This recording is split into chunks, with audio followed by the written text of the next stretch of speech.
যেই নারী 5 ওয়াক্ত নামাজ পড়বে, গভীর মনোযোগ, যেই মহিলা 5 ওয়াক্ত নামাজ পড়বে, রমজান মাসে রোজা রাখবে, লজ্জাস্থানের হেফাজত করবে, স্বামীর কথা মেনে চলবে, ওই মহিলার জন্য কাল কিয়ামতের দিন 8টা জান্নাতের দরজাই খুলে দেওয়া হবে।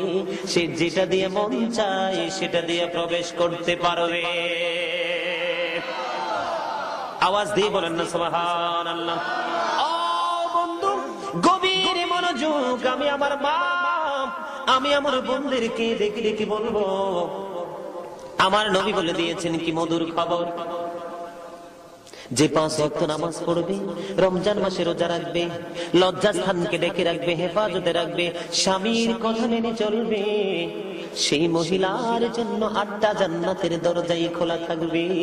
সে যেটা দিয়ে মন চায় সেটা দিয়ে প্রবেশ করতে পারবে, তাকে কেউ আটকাবে না। মা বোনদের জন্য নিয়ামতের খবর কিনা? কথা বলেন, মা বোনদের জন্য নিয়ামতের খবর কিনা?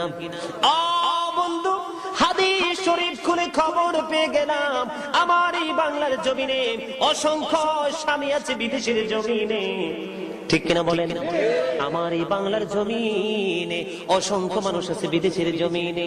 বন্ধুরা আমার, তাদের যে স্ত্রীরা আছেন, আমার মা বোনেরা আছেন, তাদেরকে ডেকে ডেকে বলবো, আমার নবী খবর জানিয়ে দিয়েছেন, যাদের স্বামী বিদেশে আছে তারা যেন সাজসজ্জা না করে, তারা যেন সুন্দর জামা না পরে, তারা যেন সুন্দর করে সেজে গুজে, তারা যেন সুন্দর করে সেজে গুজে নতুন জামা কাপড় পরে, পেন্সিল শু পরিয়া তারা যেন অন্য কোনো বেগানা পুরুষের সামনে না যায়। আওয়াজ দিয়ে বলেন না সুবহানাল্লাহ। গভীর মনোযোগ। আমার মা আছে, আমার বোন আছে, আমার চাচি আছে, আমার জেঠি আছে, আমার খালা আছে, আমার ফুফু আছে। ও বন্ধুরা আমার, মানুষের রিজিকের পাশাপাশি তার চরিত্র পর্যন্ত আমার আল্লাহ ভাগ করে দিয়ে দিয়েছে।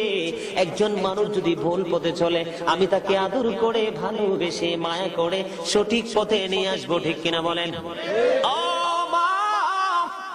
আমার বোনেরা, আমি সবার পায়ে ধরে বলবো গো, আমার বানানো কোনো গল্প নেই, হাদিস শরীফ থেকে কালেক্ট করেছি। যার স্বামী বিদেশে, ও বন্ধু, একটা নারীর সবকিছু তার স্বামীর জন্য, পৃথিবীর আর কারো জন্য নয়, ঠিক না বলেন?